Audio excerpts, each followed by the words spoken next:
in our last lesson we looked at our first class, and there were a couple things I didn't like about it, so let's go ahead and clean those things up right now. So let's get rid of those hard-coded constants we had.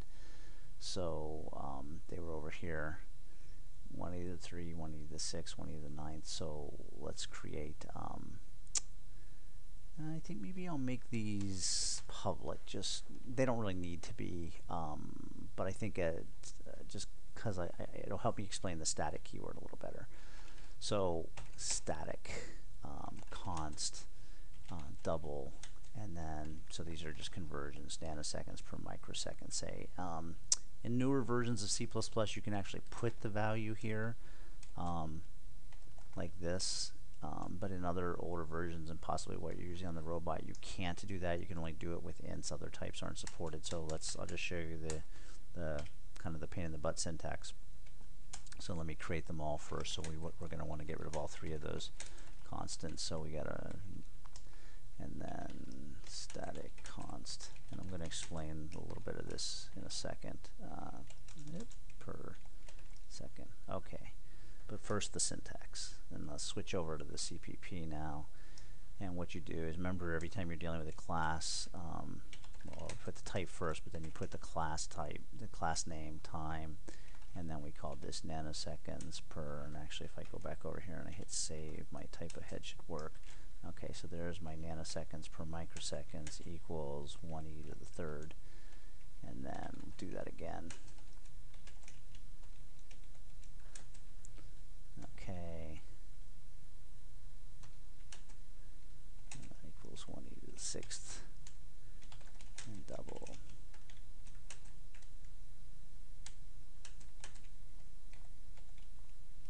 Okay, so now we've got these constants. We can get rid of these guys. Okay.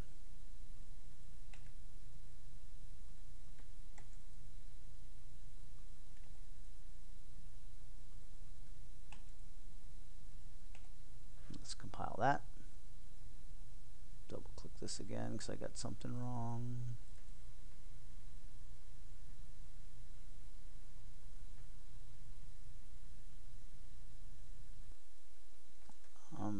Okay, I said that these were const, right? Okay, so you don't have to repeat the static keyword, but you do have to tell it again that they're const. So let's just go ahead and put that in there. Const double.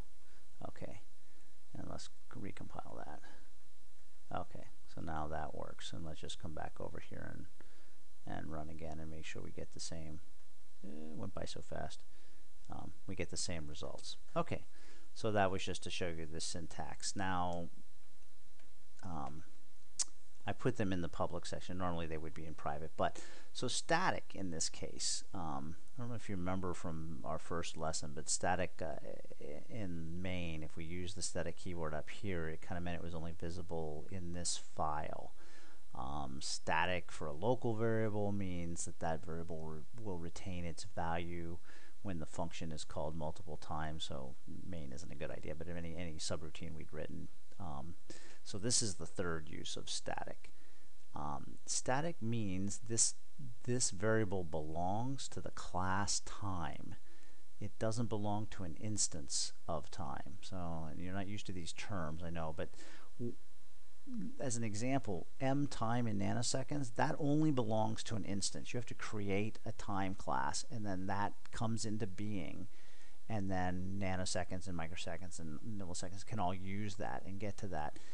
These, since they're static and they belong to the class, you don't actually have to instantiate a version of time to use them. So let's just, the reason I made them public was so that I could show you that. So here's my time, right? But before I even do that, I'm going to see out. Matter of fact, let me just comment all this out so we don't even ever create an instance of time. Okay, so let's see out. I can say in time, and I'm using the name of the class, there is a constant variable that belongs to that class. So I can say, boom, put that out. Okay, let's just do that. And then this should compile. And then make this a little bigger down here so we can see it when we run. And then we run. And there you can see 1,000 prints out. So this is an important concept to wrap your head around, this concept of static.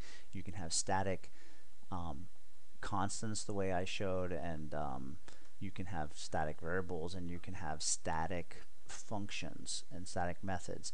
And it's a little bit of a design issue. It's like, well, if it's static and it's not using any of the data of the instance, and it can't. Remember, this only exists if the class exists. So a static function can't use this variable. It belongs to time. But sometimes it's convenient to have helper functions and things that don't require any of the local the class data members. And then you make them static, just the way this was. You just use the static keyword again. You just say static.